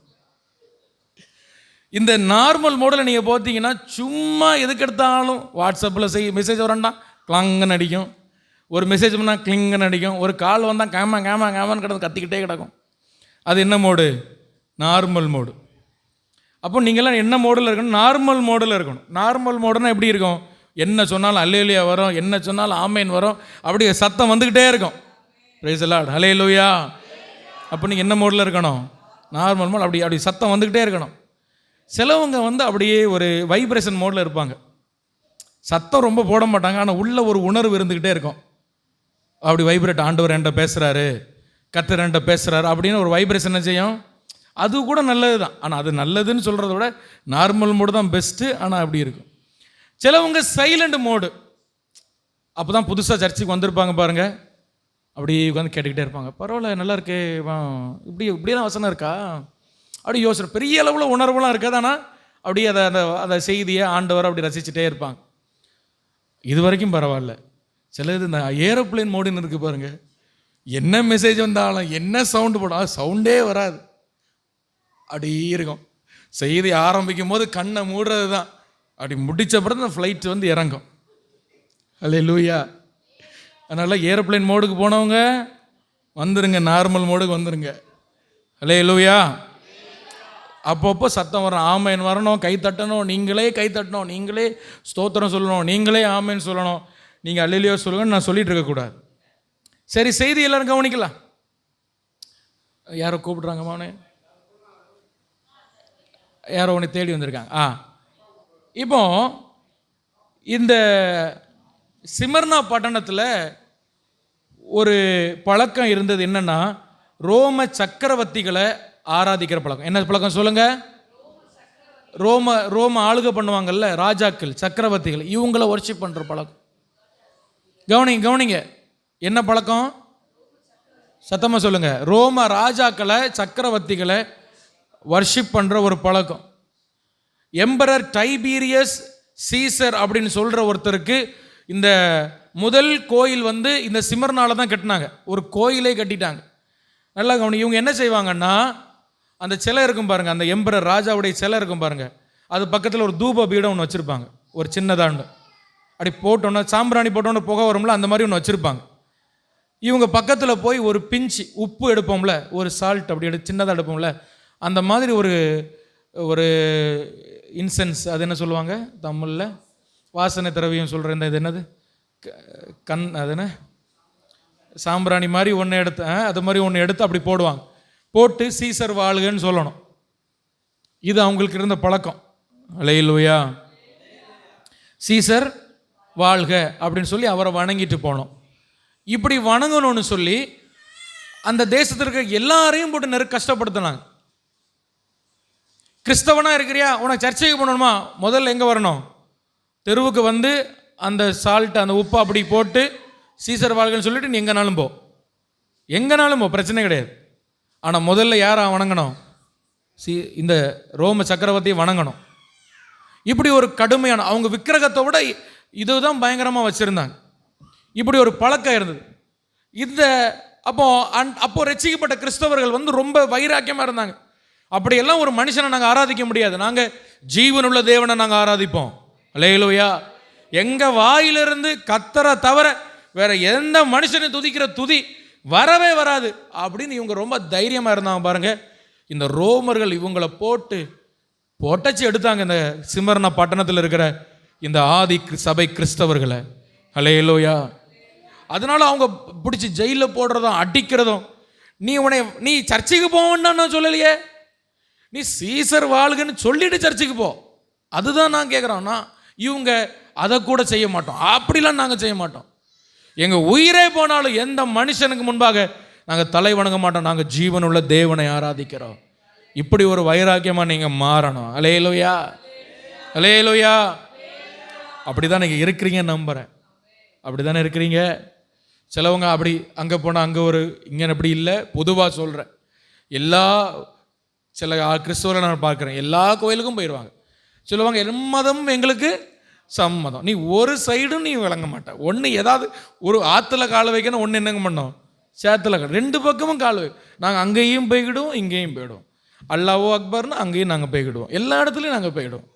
இப்படி இருந்தால் விளங்காது. ஹல்லேலூயா. ஆதி சிமர்னா சபை மக்கள் ரொம்ப உறுதியாக இருந்தாங்க, நாங்கள் இயேசுவை தவிர வேற எந்த மனுஷனை எந்த கடவுளை நாங்கள் ஆராதிக்க மாட்டோம், நீ அடித்து கொண்டாலும் சரிதான் அப்படின்னு ரொம்ப வைராக்கியமாக இருந்தார்கள். ஹல்லேலூயா. அப்போ இந்த சபை மக்கள் அதிகமான போராட்டங்களை சந்திச்சாங்க. நல்லா கவனிங்க. மூன்றாவது நான் சொல்கிறேன், கர்த்தர் உங்களை சில கஷ்டத்தின் பாதையில் துன்பத்தின் பாதையில் நடத்துகிறாரு தெரியுமா? உங்களுக்கு பொறுமையாக கற்றுக் கொடுக்கணும்னு கூட இருக்காது, உங்கள் மேலே வல்லமை வைக்கணும் கூட இருக்காது. ஒரே நோக்கம், உங்களுக்கு ஜீவ கிரீடத்தை தரணுங்கிறதுக்காக, அதுக்கு நீங்கள் தகுதியாக மாறுறதுக்காக, அதுக்காகவே சிலரை ஆண்டவர் துன்பத்தின் பாதையில் நடத்துவார். இப்போ பிசாசு என்ன பண்ணுன்னா, கர்த்தரை ஆராதிக்கிறது அவனுக்கு பிடிக்காது. நீங்கள் யாத்ரா புஸ்தகத்தில் இருந்து நீங்கள் படித்து பாருங்க. அங்கே ஒரு பார்வோன் என்ன பண்ணா அப்படின்னா, அந்த பார்வோனின் ஆவி என்ன பண்ணிச்சு சொல்லுங்க பார்ப்போம். நாங்கள் ஆராதிக்க போகணும்னு சொன்னோன்னா அவனுக்கு பிடிக்காது. நீ என்னன்னாலும் செய், நீ இந்த தேசத்தில் வேணால் பலியிடு, நீ அங்கே போ, எங்கே போ, எங்கே, ஆனால் நீ கர்த்தரை ஆராதிக்க போகக்கூடாது. வெளிப்படுத்தல் புஸ்தகத்துலேயும் இதே பிரச்சனை தான் இந்த ஜனங்கள் சந்திக்கிறாங்க. அப்போ பிசாசுக்கு என்ன அப்படின்னா, கவனிங்க, நம்ம கர்த்தரை ஆராதிக்கிறது அவனுக்கு பிடிக்காது. அதனால தான் உங்கள் வாழ்க்கையில் அவன் மெயினாக தொடுறது என்னன்னா, இந்த ஞாயிற்றுக்கிழமை ஆராதனை அவன் தொடுவான். ஏன் இந்த ஞாயிற்றுக்கிழமை ஆராதனையில் பிசாசு கை வைக்கிறான்னா, இன்னைக்கு நீங்கள் ஃபேஸ் பண்ணுற பிரச்சனை கிடையாது இது இஸ்ரவேல் ஜனங்கள் யாத்ரா புஸ்தகத்திலிருந்தே அவங்க ஃபேஸ் பண்ணுற ப்ராப்ளம் இது. நான் சொல்கிறது இதுமாரி புரியுது? ஆமேன்னு சொல்லுங்க. அல்லேலூயா. ஒரு 10 நிமிஷத்தில் முடிச்சிடுவேன். இஸ்ரவேல் ஜனங்கள் அப்பொழுதிருந்து இதை ஃபேஸ் பண்ணுறாங்க. அந்த பார்வோன் செத்தாலும் அந்த பார்வோனின் ஆவி இன்னும் தேசங்களில் போராடுது. இப்போ ஒருவன் ஞாயிற்றுக்கிழமைக்கு ஆராதனைக்கு வருவது கிறிஸ்தவ வாழ்வின் அடித்தளம். சத்தமாக சொல்லுங்க, என்னது அடித்தளம்? பேஸ். இந்த பில்டிங் எடுத்தீங்க, அதுக்கு ஒரு பேஸ் ஃபவுண்டேஷன் இருக்கும், அது ஒரு அடித்தளம். அப்போ ஒரு பில்டிங்கை தள்ளணும் அப்படின்னா அவன் முதல்ல எதை தான் தொடுவான்னா, அடித்தளத்தை தொடுவான். ஜெபம், ஆராதனை, உபவாசம், வேதம் வாசிப்பு, கர்த்தரை ஆராதிப்பது, இதெல்லாம் அடித்தளம், இதெல்லாம் பேஸ். இதெல்லாம் என்னது? அடித்தளம். அதனால அவன் உங்களுக்கு பல விதமான போராட்டங்களை கொண்டு வருவான். இப்போ சில பேரை எப்படி அவன் போராடும் அப்படின்னா, இன்னைக்கு தான் உனக்கு வேலை இருக்குல்ல, இன்னைக்கு தான் உனக்கு என்ன இருக்கு? வேலை இருக்குல்ல, உங்களுக்கு இன்னைக்கு வேலைக்கு போனால் ஒரு 300 ரூபா காசு கிடைக்கும்ல, அதனால நீ என்ன பண்ணு, நீ போ அப்படின்னா உங்களுக்குள்ள ஒரு எண்ணம் வரும். அந்த எண்ணம் நீங்கள் யோசிக்கிறதில்ல, அதுக்கு பின்னாடி ஒரு பார்வோனின் ஆவி இருக்கு. நீங்கள் கர்த்தரை வந்து ஆராதிச்சாதானே ஆண்டோடைய வார்த்தையை கேட்பீங்க, ஆண்டுடைய வார்த்தையை கேட்டாதானே நீங்கள் அதுக்கப்புறம் ஆண்டுக்குள்ளே வளர முடியும். ஸோ அவன் என்ன பண்ணுவான்னா, பேஸ்மெண்ட் அடிக்க பார்ப்பான். இது இன்னைக்கு நீங்கள் ஃபேஸ் பண்ணுறேன்னு நினைக்காதீங்க. ராமன் தண்ட இடத்துல 2025 எனக்கு வருதுன்னு நினைக்காதீங்க. இது 4000 வருஷத்துக்கு முன்பாகவே இஸ்ரவேல் ஜனங்கள் பார்த்த ஒரு பிரச்சனை. அவன் சொல்கிறான், நீ என்ன நடந்தாலும் சரி, நான் கர்த்தரை ஆராதிக்க உன்னை விடவே மாட்டேன். ஹல்லேலூயா. புதிய ஏற்பாடு நாள் வரும்போது கொஞ்சம் லேகுவாக்கி விடுறான். நீ அந்த ரோம எம்பரர்களை, சக்கரவர்த்திகளை நீ ஆராதிச்சுட்டு நீ அப்புறம் சர்ச்சைக்கு போ. ஆனால் ஒரு தேவ பிள்ளை நீங்கள் கர்த்தரை ஆராதிப்பதில் நீங்கள் உறுதியாக இருக்கணும். ஹல்லேலூயா. கர்த்தருடைய ஆராதியா, ஞாயிற்றுக்கிழமை ஆண்டவர் ஆராதிப்பதா, நான் முதல் ஆளாக போய் உட்கார்ந்து நான் கர்த்தரை ஆராதிப்பேன் என்கிறதுல நீங்கள் உறுதியாக இருக்கணும். ஏன்னா அதுதான் என்னது? உங்கள் கிறிஸ்தவ வாழ்வின் அடித்தளம், அதான் உங்கள் பேஸ். அது பிசாசு அதுதான், அதுக்கு தான் இன்னைக்கு அப்படி பண்ணலாம்ல, அது பண்ணலாம்ல, இவ்வளோ வேலை இருக்குல்ல உனக்கு, அதை இதையும் சொல்லி அவன் உங்களுடைய அடித்தளமாகிய ஆசீர்வாதத்தை நீங்கள் ஆசீர்வாதமாகவே இருக்கக்கூடாதுன்றதுக்காக அவன் செய்கிற ஒரு வேலை. இதை நீங்கள் புரிந்து கொள்ளுங்க, இனியாவது புரிந்து கொண்டு கவனமாக இருங்க. ஹல்லேலூயா. இந்த கூடி ஜெபிக்கிறோம் பாருங்க, அது அவனுக்கு பிடிக்கவே பிடிக்காது. ஏன்னா ஒருத்தங்க கூடும் பொழுது அங்கே என்ன வருதுன்னா ஒரு மனம் வருது. ஆதி சபை முதல்ல பரிசுத்தாவி ஊற்றப்பட்டதை எப்போன்னா தனி ஜெபம் பண்ணும் பொழுதில்ல, கூடி இருக்கும் பொழுது. அவங்க ஒரு மனதாக இருந்தாங்களாம். அங்கே தான் எழுப்புதல் வந்தது. ஒன்றா கூடி இருக்கிறது மட்டுமல்ல, எல்லா மனமும் ஒன்றா இருந்ததுனால அங்கே எழுப்புதல் வந்தது. இப்போ எழுப்புதல் வரக்கூடாதுன்னா இவங்களை கூட விடக்கூடாது. அதுதான் அவனுடைய நோக்கம். Price the Lord, hallelujah. நீங்கள் ஜீவ கிரீடத்தை பெறக்கூடாதுன்னா உங்களை முதல்ல என்ன பண்ணணும்னா, உங்களை ஜெபத்தில் கை வைக்க மாட்டான், உங்கள் ஆராதனையில் முதல்ல கை வைப்பான். உங்களை கூட விடக்கூடாது. பிரைஸ் தி லார்ட், ஹல்லேலூயா. எனவே நீங்கள் இதில் ரொம்ப கவனமாக இருங்க. சில நேரங்களில் கர்த்தர் கூட சில சூழ்நிலைகள் உங்களை அனுமதிப்பார். எப்படி நீ உறுதியாக ஆராதனைக்கு போறியா இல்லையான்னு பார்க்கறதுக்கு. நல்லா கவனிங்க. உங்களுக்கு சொல்கிறது புரியுதா? எனக்கு இன்றைக்கி டைம் ஃப்ரீயாக இருக்கணும், ஒரு வேலையும் வரக்கூடாது, அப்போ தான் நான் ஆராதிக்க போவேன் நீங்கள் நினச்சிட்டு இருக்கீங்கல்ல. இப்போ கர்த்தர் என்ன பண்ணுவார்னா, உங்களுக்கு சில சூழ்நிலைகளை சோதனைகளை அவர் அனுமதிப்பார். எப்படி இவங்க போகிறாங்களா இல்லையான்னு பார்க்கறதுக்கு. அது அவருடைய ஒரு டெஸ்ட். அது பார்வோனுடைய இருதயத்தை ஆண்டவர் கடினப்படுத்திட்டே இருக்கார். அது பிசாசு கடினப்படுத்தலை, கர்த்தரே கடினப்படுத்துறாரு. எவ்வளோ தூரம் இவங்க ஸ்ட்ராங்காக இருக்காங்க பார்க்கறதுக்கு. எனவே தெய்வ பிள்ளைகள், நீங்கள் கர்த்தரை ஆராதிப்பதில் நீங்கள் உறுதியாக இருக்கணும். ஹல்லேலூயா. அதுக்கு அடுத்த ஸ்டெப்பு தான் உங்கள் தனி ஜெபம், உங்கள் வேத வாசிப்பு, உங்கள் உபவாசம் எல்லாம். நீங்கள் இதில் நீங்கள் கோட்டை ஒட்டிங்க அப்படின்னா உங்களால் கிறிஸ்தவ ஜீவியத்தில் எழும்ப முடியாது. ஏன்னா சபை கூடி வருதல் பிசாசுக்கு தெரியும், அது ஒரு பெரிய பாதிப்பு அவன் ராஜ்யத்துக்கு. ஹல்லேலூயா. ஒரு தேவ மனுஷன் ஒரு கிராமத்தில் ஊழியம் செஞ்சு கொண்டிருக்கும் பொழுது ஒரு பிசாசு பிடித்த ஒரு சகோதரியை கொண்டு வந்தாங்க. அந்த சகோதரியை அந்த சபைக்குள்ள பொதுவாகவே அவர் தேவ கிருபை பெற்றதுனால அவரை பார்த்தோன்னே பிசாசு ஆடும். ஆனால் அன்னைக்கு அந்த சகோதரி ரொம்ப திமிராக அப்படியே வந்தது. அந்த பிசாசு சர்ச்சுக்குள்ளே, அந்த சிஸ்டருக்குள்ளே வந்தது. அப்படி சர்ச்சுக்குள்ளே வந்து அந்த பாஸ்டருக்கு பேரை சொல்லி கூப்பிடுது, இங்கே யாருப்பா அது அப்படின்னு. அப்போ இவர் சொல்ல, நான் தான், என்ன உனக்கு என்ன வேணும்னு. அப்போ அந்த பிசாசு சொல்லுது, நான் தான் இந்த பகுதியில் இருக்கிற தலைமை பிசாசு. இந்த பகுதியில் எத்தனையோ குட்டி பிசாசுகளை நீ துரத்தி இருக்க. இந்த பகுதியில் இருக்கிற ஹெட் சீஃப் பேய் நான் தான், ஹெட் பிசாசு நான் தான். என்ன உனக்கு பிரச்சனை, ஏன் ரொம்ப சத்தம் போடுறேன்னா, நீ என்னை ரொம்ப டிஸ்டர்ப் பண்ணுற, உன் ஊழி என்னை ரொம்ப டிஸ்டர்ப் பண்ணுதுன்னு. என்னை டிஸ்டர்ப் பண்ணாத நிறைய ஊழியம் நடக்கு, எனக்கு அதை பற்றிலாம் கவலை கிடையாது, ஆனால் நீ என்னை ரொம்ப டிஸ்டர்ப் பண்ணுற. அப்போ இவர் கேட்டாராம், எப்படி நான் டிஸ்டர்ப் பண்ணுறேன் உன்னைய? அப்போ அது சொல்லிச்சான், நீ ஜனங்களை பிரசங்கம் பண்ணி அனுப்பாம பல மணி நேரம் ஜனங்களை ஆராதிக்க வைக்க பார்த்தியா? ஆமாம், ஆராதனை நடக்கு எங்கள் சர்ச்சில். எல்லாரும் அந்நிய பாஷை பேச வைக்கிற பார்த்தியா? ஆமாம், எல்லாரும் பேசுகிறாங்க. எல்லாரும் கைத்தட்டி ஆண்டவர் ஆராதிக்காங்க பார்த்தியா? ஆமாம். என்ன பிரச்சனை உனக்கு? உனக்கு தெரியாது, நீ கூடி கூடி ஒவ்வொரு தடவை ஜெபிக்கும் பொழுதும் தேவ தூதர்கள் சேனை அந்த கிராமத்துக்குள்ளே வந்து சில பொல்லாத கூட்டத்தின் ஆவிகளை தர தர தர தரன்னு இழுத்து இந்த கிராமத்திலிருந்து வெளியே கொண்டு போடுறாங்க.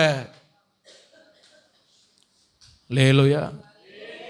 இங்க நீங்க சபையில் ஆராதிக்க அந்நிய பாஷை பேச பேச ஆவியில் நிரம்ப தூதர்கள் கூட்டம் கிராமங்களுக்கு வந்து சில ஆவிகளை பிடிச்சு கொண்டு கிராமங்களுக்கு வெளியே கொண்டு போடுறாங்க. அப்போ அவர் கேட்டாராம், வெளியே கொண்டு போட்டால் அவங்களுக்கு திரும்பி வர்றதுக்கு எவ்வளோ நாள் ஆகும் அப்படின்னு. ஒரு வாட்டி நீ என்னை அடித்து வெளியே கொண்டு போட்டா திரும்ப நாங்கள் உள்ளே வர்றதுக்கு 1 மாதம் ஆகும். 1 மாதம் ஆகும். ஆகவே இன்னைக்கு டைரெக்டாக நான் உன்னை பார்க்கணுன்னு நான் இறங்கி வந்தேன். மரியாதைக்கு இந்த மாதிரிப்பட்ட வேலையெல்லாம் நிறுத்தேன். அதுக்கப்புறம் அவர் ஜெபம் பண்ணி அந்த பிசாசை துரத்தினார். ஹல்லேலூயா. அப்போ கூடி ஆராதிக்க இன்னைக்கு கூட வேண்டாம், சபை கூடி ஆராதிக்க வேண்டாம் உபதேசம் ஏன் வருதுன்னா, பிசாசுக்கு தெரியும் கூடி ஆராதிக்கும் போது அங்கே கிரியை நடக்கும். ஹல்லேலூயா.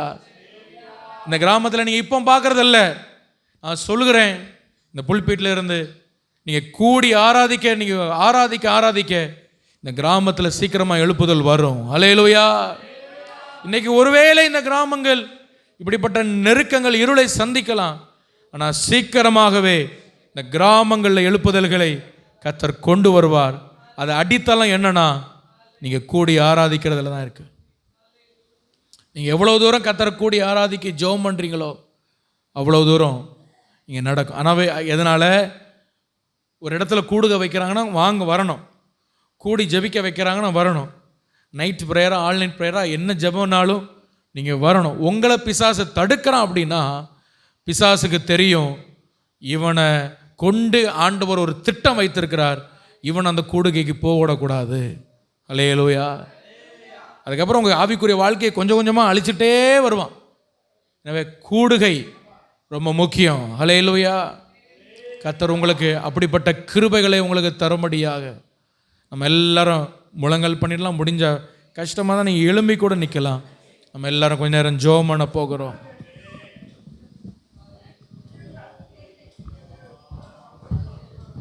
எல்லாரும் ஆண்டவரை நோக்கி பார்ப்போம். Praise the Lord. Hallelujah. எல்லாரும் கர்த்தருடைய முகத்தை நோக்கி பார்ப்போம். ஹல்லேலூயா. எல்லாரும் ஆண்டவர் கொஞ்ச நேரம் ஸ்தோத்திரம் பண்ணி கர்த்தர் உங்களோடு பேசினார் அப்படின்னு நீங்கள் சொன்னீங்கன்னா நான் நினைக்கிறேன் ஆண்டவர் எல்லாரோடையும் கொஞ்சம் கண்டிப்பாக பேசியிருப்பார். ஒரு வார்த்தையாவது உங்களுக்கு நேராக வந்திருக்கும். அந்த வார்த்தைகளை வச்சு எல்லாரும் ஜெபம் பண்ணுங்க பார்ப்போம். எல்லாரும் ஆண்டவரை நோக்கி பார்த்து, ஆண்டவரே நான் ஜீவ கிரீடத்தை பெற்றுக்கொள்ளணும்ப்பா. ஆண்டவரே என்னுடைய விசுவாச கப்பலை நான் சேதப்படுத்திடக்கூடாது. ஏசப்பா நான் பொறுமையோடு இருந்து ஆண்டவரே ஹல்லேலூயா சாத்தானுடைய தூதன் என்னை கொட்டும் பொழுது உம்முடைய கிருபையினால நான் தாழ்மையா இருந்து தாழ்மையா வாழ்ந்து உம்முடைய ராஜ்யத்தில் நான் வரும்பொழுது அந்த ஜீவ கிரீடத்தை நான் பெற்றுக்கொள்ளணும். ஏசப்பா எனக்கு நீர் கிருபை செய்யணும். ஆண்டவரே எத்தனை பேர் ஜெபம் பண்றீங்க? பிசாசானவன் உங்களில் சிலரை காவலில் போடுவான். 10 நாள் உபத்திரவப்படுவீர்கள். தெய்வ ஜனமே, நீங்க இன்னைக்கு சந்திக்கிற அந்த உபத்திரவம் 10 நாள் அப்படின்னா அது ஒரு காலம், ஒரு குறிப்பிட்ட காலம். அது நிரந்தரம் நினைக்காதீங்க. அது நிரந்தரம் நினைக்காதீங்க. அது ஒரு குறிப்பிட்ட காலம். ஆனால் இந்த போராட்டம் முடியும் பொழுது உங்களுக்கு ஒரு ஜீவ கிரீடம் காத்திருக்கிறது என்பதை நீங்கள் மறந்து போகாதீங்க. கர்த்தர் உங்களுக்காக ஒரு ஜீவ கிரீடத்தை ஆயத்தப்படுத்தி தான் உங்களுக்குள்ள அந்த போராட்டத்தை உங்கள் வாழ்க்கையில் அனுமதிக்கிறார். நான் அதை நம்புறேன், விசுவாசிக்கிறேன். போராட்டத்தை தந்துட்டு ஜீவகிடம் தர்றதில்லை, ஜீவகிடத்தை ஆயத்தப்படுத்திட்டு தான் உங்களை உபத்திரவத்துக்குள்ள ஆண்டவர் கொண்டு வருகிறார். ஹல்லேலூயா, ஹல்லேலூயா. எல்லாரும் ஆண்டவரை ஸ்தோத்திரம் பண்ணி ஜெபம் பண்ணுங்க பார்ப்போம். வசனம் கேட்டவங்க எல்லாரும் நீங்க ஜெபம் பண்ணுங்க. எப்படி உங்களுக்கு ஜெபிக்க தோணுதோ, எப்படி எங்களால நீங்க ஏசப்பாட்ட நீங்க பேச தோணுதோ, இந்த ஒரு கொஞ்ச நேரத்தை நீங்க ஆண்டவர்கிட்ட பேசுங்க. எல்லாரும் நீங்க கடைசி வரை பொறுமையா இருந்து ஜெபித்து விட்டு போனோன்னு சொல்லி தான் இங்க உணவெல்லாம் நாங்கள் ஆயத்தப்படுத்துகிறோம். எனவே நீங்க எல்லாரும் ஜெபம் பண்ணுங்க. எல்லாரும் கொஞ்ச நேரம் ஜெபம் பண்ணுங்க. Price the Lord. இவ்வளவு நேரம் கர்த்தர் உங்களோடு பேசினார். இப்போ நீங்க ஆண்டவரோடு பேசுற நேரம். ஹல்லேலூயா, ஹல்லேலூயா. ஏசப்பா எனக்கு கிருபை தாரும். என் பலவீனத்திலே உம் பலன் பூரணமாய் விளங்கட்டோன்னு சொல்லுங்க. ராபாலா கந்துடாலா ராகபாலா ஷகதாலா ராகபாலா. பவுலே பயப்படாதே, பலவீனத்தில் என் பலன் பூரணமாய் விளங்கு. என் கிருபை உனக்கு போதும், என் கிருபை உனக்கு போதும், என் கிருபை உனக்கு போதும். இபாலா துடாரா கபாலா ரபா ஷகதாரா பாலா ரபா. Thank you Holy Spirit. பயப்படாதே, உன்னை மீட்டு கொண்டே எனக்கே நீ சொந்த. பயப்படாதே, உன்னை மீட்டு கொண்டே எனக்கே நீ சொந்த. பெயரிட்டு நான் உன்னை அழைத்தேன், எனக்கே நீ சொந்த. பெயரிட்டு நான் எனக்கே நீ சொந்த. என் கிருபை உனக்கு போதும். எல்லாரும் கைத்தட்டி பாடுங்களாமா, உற்சாகமா பாடுங்க. ஆமென். பலவீனத்தில் என் பலமோ பூரணமாய் விளங்கும். பலவீனத்தில் என் பலமோ பூரணமாய் விளங்கும். ஓ, உனக்கெதிரான ஆயுதங்கள் வாய்க்காதே போகோ. உனக்கெதிரான வாய்க்காதே போகோ. இருக்கின்ற பலத்தோடே தொடர்ந்து போராடு. பலத்தோடே தொடர்ந்து போராடு. என் கிருபை உனக்கு போதோ, என் கிருபை உனக்கு போதோ. பலவீனத்தில் என் பலமோ பூரணமாய் விளங்கோ. பலவீனத்தில் என் பலமோ எல்லாரும் பாடலாமா? உனக்கு எதிரான ஆயுதங்கள், உனக்கெதிரான, எத்தனை பேர் விசுவாசித்து பாடுறீங்க? வாய்க்காதே போகோ. எல்லாரும் பாடுங்க, கைகளை தட்டி. வாய்க்காதே போகோ. இருக்கின்ற பலத்தோடு தொடர்ந்து போராடு. இருக்கின்ற பலத்தோடு தொடர்ந்து போராடு. இருக்கின்ற பலத்தோடு தொடர்ந்து போராடு. இருக்கின்ற பலத்தோடு தொடர்ந்து போராடு. இருக்கின்ற பலத்தோடு. எல்லாரும் கொஞ்சம் ஆவியில நிரம்பி பாடலாமா? அல்லேலூயா. இருக்கின்ற பலத்தோடு தொடர்ந்து போராடு. எல்லா வகையிலும் நெருக்கப்பட்டோம், ஒடுங்கி நீ போவதில்லை. எல்லா வகையில் நெருக்கப்பட்டோம், ஒடுங்கி நீ போவதில்லை. கலங்கினாலும் மனம் முறிவதில்லை, கைவிடப்படுவதில்லை. ஓ, கலங்கினாலும் மனம் முறிவதில்லை, கைவிடப்படுவதில்லை. என் கிருபை உனக்கு போதோ. ஓ, ஷபாலா துடாரா கபாலாரா கபா.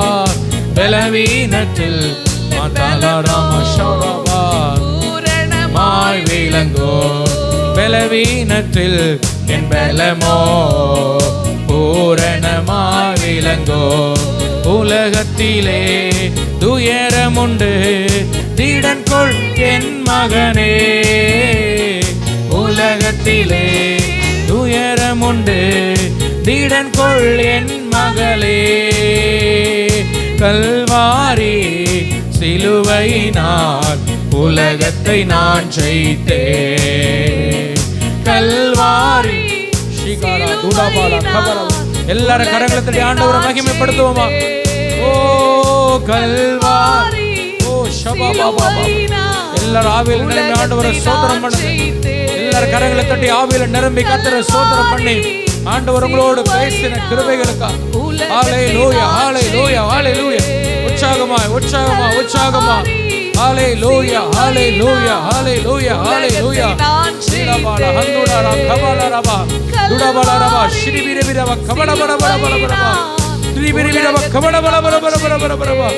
10 நாள் உபத்திரவப்படுவீர்கள், ஆனாலும் மரணம் பரியந்தம் நீ உண்மை உள்ளவனா இரு, அப்பொழுது ஜீவ கிரீடத்தை பெற்றுக்கொள்வாய் என்று சொல்லப்பட்ட வார்த்தையின்படியே கர்த்தருக்காய் உண்மையாய் நிற்கும்படியான கிருபைகளை கர்த்தர் நமக்கு தரும்படியாய் எல்லாரும் கரங்களை தட்டி கர்த்தரை நோக்கி பார்த்து ஆவியில நிரம்பி ஆண்டவரை ஸ்தோத்திரம் பண்ணுங்க. நீராபாலா கபல வர வர வர வர வரவா மரணம் பரியந்தம் நான் உண்மையுள்ளவனா இருக்கும்படியாக, மரணம் பரியந்தம் நான் உண்மையுள்ளவனா இருக்கும்படியாக தேவ கிருபை, தேவ கிருபை, தேவ கிருபை. என் விசுவாச கப்பலை நான் சேதப்படுத்தாதபடிக்கு கர்த்தருடைய கிருபை என் மேல் இறங்கும்படியாக, இறங்கும்படியாக எல்லாரும் ஆண்டவரை நோக்கி பாருங்க. என் விசுவாசத்தின் அளவை அதிகப்படுத்த ஆண்டவரை எனக்கு கேளுங்க. உடைய கிருபை எனக்கு தாரு ஆண்டவரை எனக்கு கேளுங்க. நீராபாலா ரபா ஷிடபல ரபா கவலபரபா கல்வாரி சிலுவையினால் உலகத்தை நான் ஜெயித்தேன். ஹல்லேலூயா. நம் ஜெயம் பெற்ற இயேசுவை நாம் ஆராதிக்கிறோம். ஓ, உலகத்தில் உபத்திரம் உண்டு, ஆனாலும் திடன் கொள்ளுங்கள், நான் உலகத்தை ஜெயித்தேன் என்று சொன்ன இயேசு கிறிஸ்து. ஹல்லேலூயா. அவர் நமக்குள் வாழ்கிறார், கண்டிப்பாக நமக்கு ஜெயம் தருவார். ஆமென் சொல்லுங்க எல்லாரும். கர்த்தர் கண்டிப்பா எனக்கு ஜெயம் தருவார். ஹல்லேலூயா. ஒரு நாளும் அவர் நம்மை விட்டு கொடுக்க மாட்டார், தோற்று போக விட மாட்டார். கர்த்தர் நம்மை கிருபை தந்து அவர் நம்மை நடத்துகிற தேவனாக இருக்கிறார். ஹல்லேலூயா. கர்த்தர் நம்மோடு இடைப்பட்ட கிருபைகளுக்காக ஒரு விசை கூட எல்லாரும் ஆண்டவரை ஸ்தோத்திரம் பண்ணலாமா? சோதரம் சோதரம் சோதரம் சோதரம் சோதரம் சோதரம் சோதரம். இந்த ஆராதனை கர்த்தர் நிறைவாக நமக்கு ஆசீர்வாதப்படி எல்லாம் கர்த்தரை ஸ்தோத்திரம் பண்ணுவோம். சோதரம் சோதரம் சோதர. தொடர்ந்து கர்த்தர் ராமை நமக்கு கர்த்தர் பந்தியை ஆசீர்வதிக்கணும். வாலிபர் கூட்டங்கள், சிறு பிள்ளைகள், ஆமென் சண்டை கிளாஸ் கர்த்தர் ஆசீர்வதிக்க முடிய கர்த்தரை ஸ்தோத்திரம் பண்ணுவோம். ஆமென். எங்களை அதிகமாக நேசிக்கிற நல்ல தகப்பனே உம்மை நாங்கள் துதிக்கிறோம்.